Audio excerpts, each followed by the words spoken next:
On October 6th, a large crowd of unidentified individuals gathered at King Khalid International Airport in Saudi Arabia, repeatedly shouting, "Go back to China," leaving many international travelers shocked.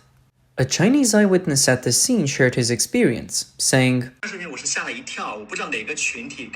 "I was startled when I first heard it. I couldn't believe there was a group daring to shout, 'Go back to China' in a public space. I thought it was another instance of discrimination against Chinese people. As soon as I heard it, I braced myself, ready to fight back. But after taking a closer look, I realized it was a group of Chinese travelers, our people, who were stranded due to a flight delay. They were expressing frustration about wanting to go home, but their tone and language came across as, 'Go back to China.' What they meant was, 'I want to go home. I want to go back to China.' The message was completely miscommunicated, which left the foreigners there even more confused, wondering why Chinese people were saying this to each other. At first, the witness thought it was a protest targeting Chinese nationals. However, upon further observation, he discovered that the crowd shouting the phrase was a group of Chinese tourists who were stranded at the airport due to flight delays and were eager to return home. The witness explained that one frustrated traveler started shouting, "Go back to China," and soon after many others joined in, amplifying the phrase. This left the other international travelers in shock. In most contexts, especially when shouted by a group, "Go back to China" is often perceived as a discriminatory remark aimed at Chinese people. The misunderstanding at the airport led many to believe the crowd was being hostile toward their race. According to mainland Chinese media, the flight in question was scheduled to depart from Riyadh to Beijing at 2 a.m. on October 6th. Initially, the flight was delayed by 2 hours, and then all the staff left the check-in counter. After several rounds of negotiations, passengers were informed of another 10-hour delay, with a new departure time set for 12:30 p.m. However, even by that time, passengers were not allowed to board and no explanation was provided.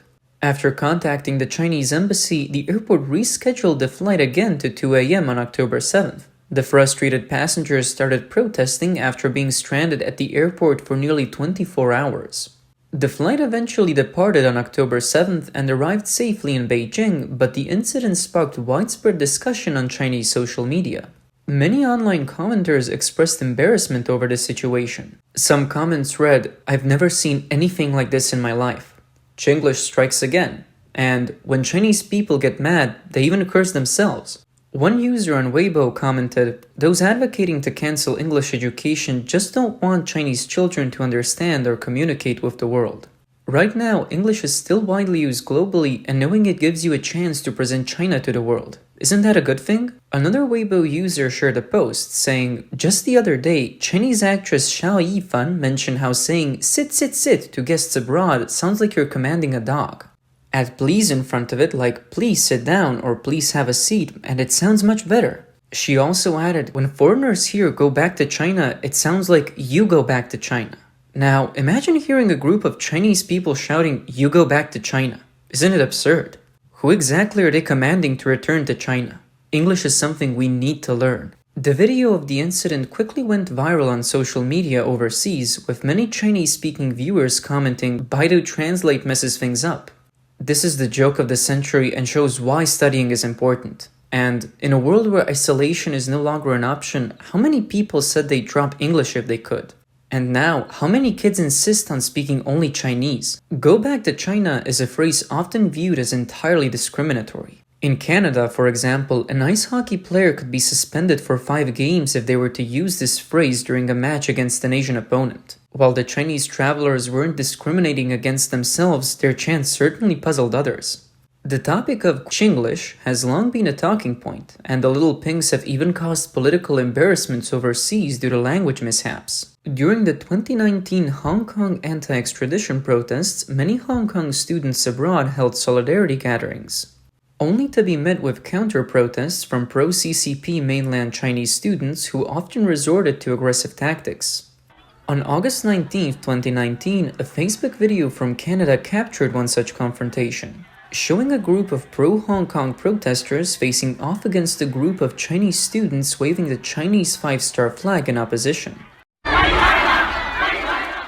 Perhaps because the pro-Hong Kong protesters were shouting the slogan "Free Hong Kong," the pro-CCP supporters, seemingly not understanding English, responded by chanting "Free China" while waving Chinese flags. This left the pro-Hong Kong group amused, and even the Canadian police officers at the scene couldn't help but laugh. Free China implies a call to liberate China from its constraints and bring democracy and freedom to the country. While it made sense for the Hong Kong supporters to shout Free Hong Kong, it became quite absurd for the pro-CCP group to mimic the slogan with Free China.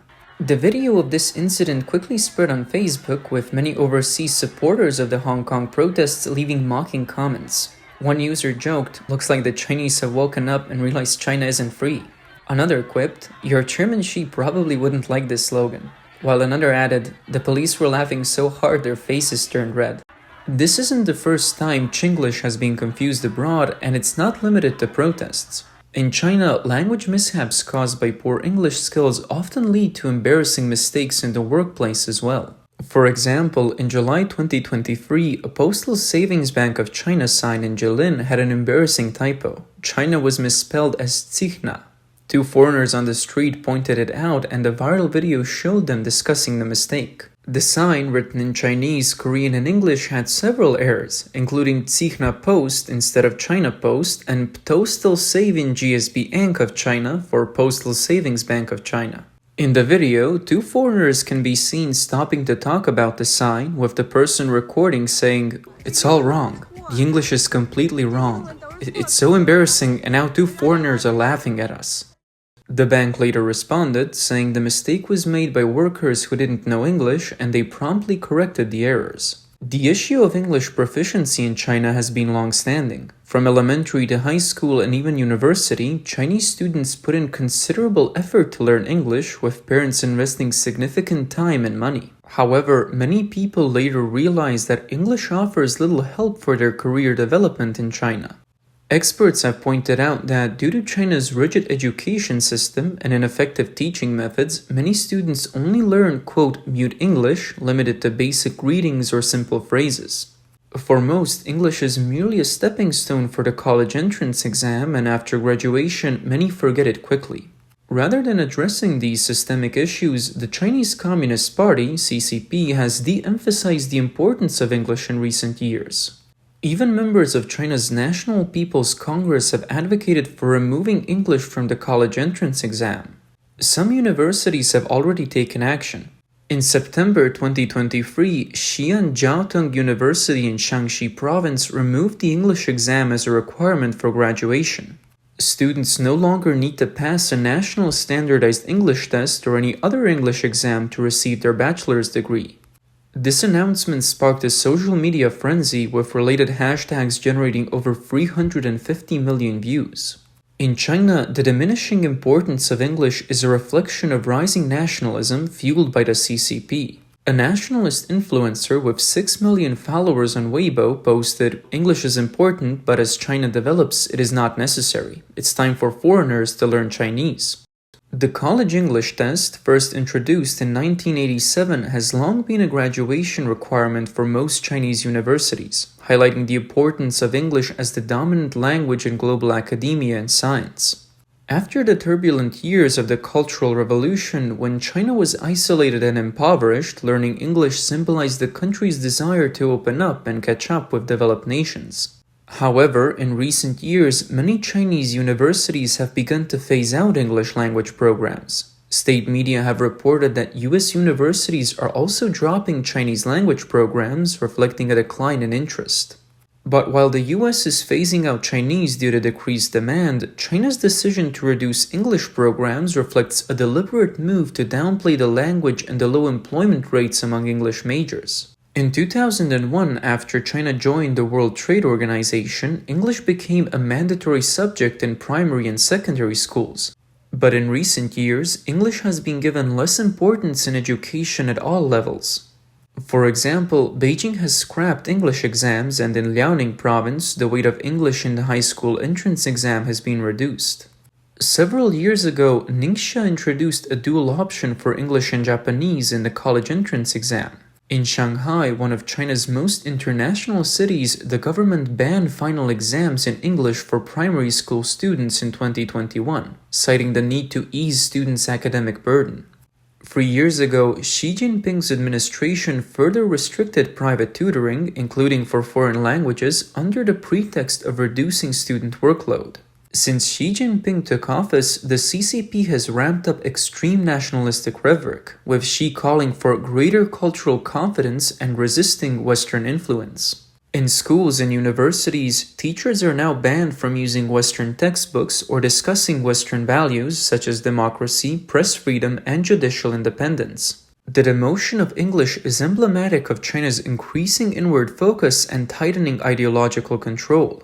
Not only are Chinese people cut off from accessing free information due to the CCP's firewall, but now their ability to communicate with the outside world in English is also diminishing.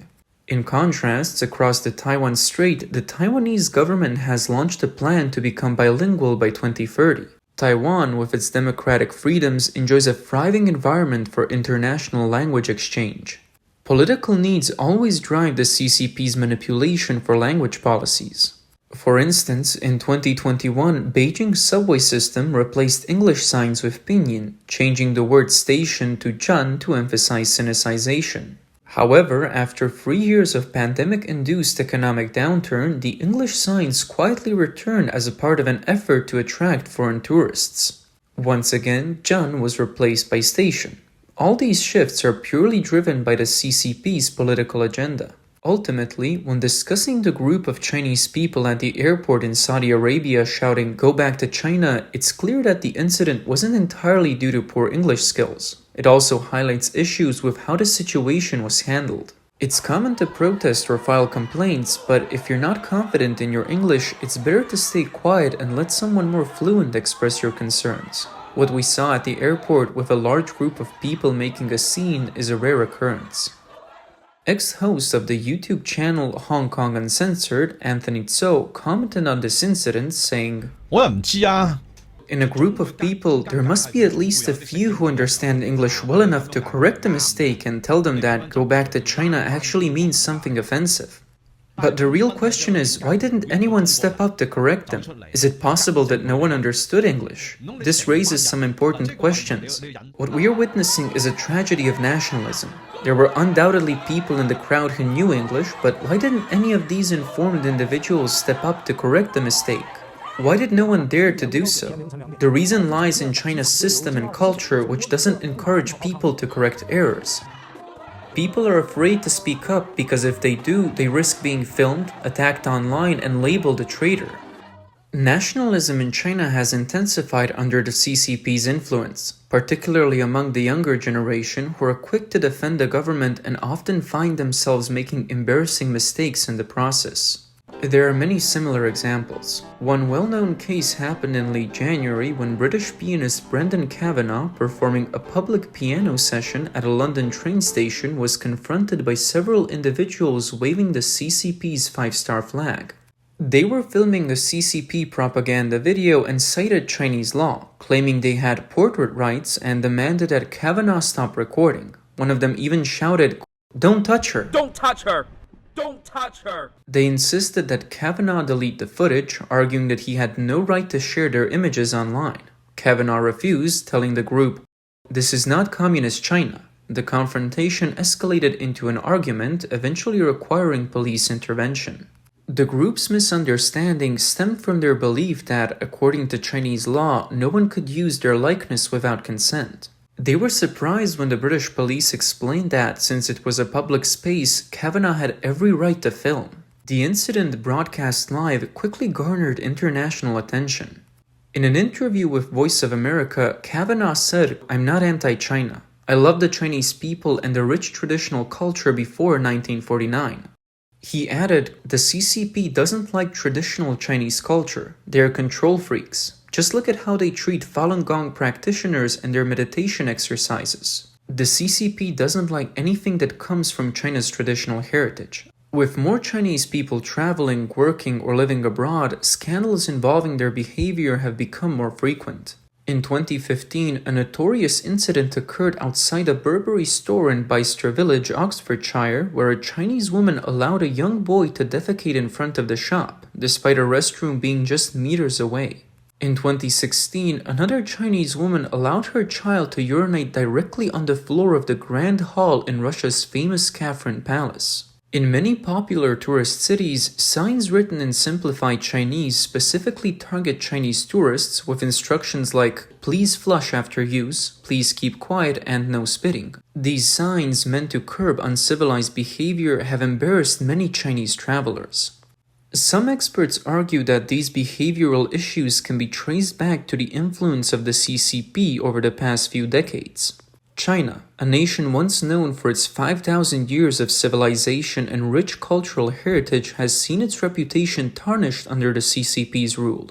The CCP, rooted in a history of thuggish tactics, has created a rogue governance system that has infiltrated all aspects of society, even extending its influence abroad. On the international stage, the CCP has openly displayed its unsavory behavior through what's often called, quote, wolf warrior diplomacy, brazenly breaking promises. A prime example is the CCP's pledge that Hong Kong's one country, two systems arrangement would remain unchanged for 50 years. Yet, less than halfway through, Beijing declared the Sino-British Joint Declaration a historical document with no practical significance. The CCP's determination to achieve global power at any cost includes exporting its ideology and engaging in espionage to steal technologies worldwide, sparking outrage from the international community. Between 2018 and 2022, over 150 scholars faced charges from the US Department of Justice, with nearly 90% of them being Chinese. In recent years, hundreds of Chinese scholars and students have been denied entry to the US or deported. China expert Yue Shan believes that a nation that doesn't uphold civility or culture won't earn respect, and without a strong cultural foundation, China cannot truly become a great power. Whether they live in mainland China or abroad, Chinese people need to recognize how the CCP damages their international image and reputation. Only by rejecting the CCP's influence can the Chinese people reclaim the dignity they deserve.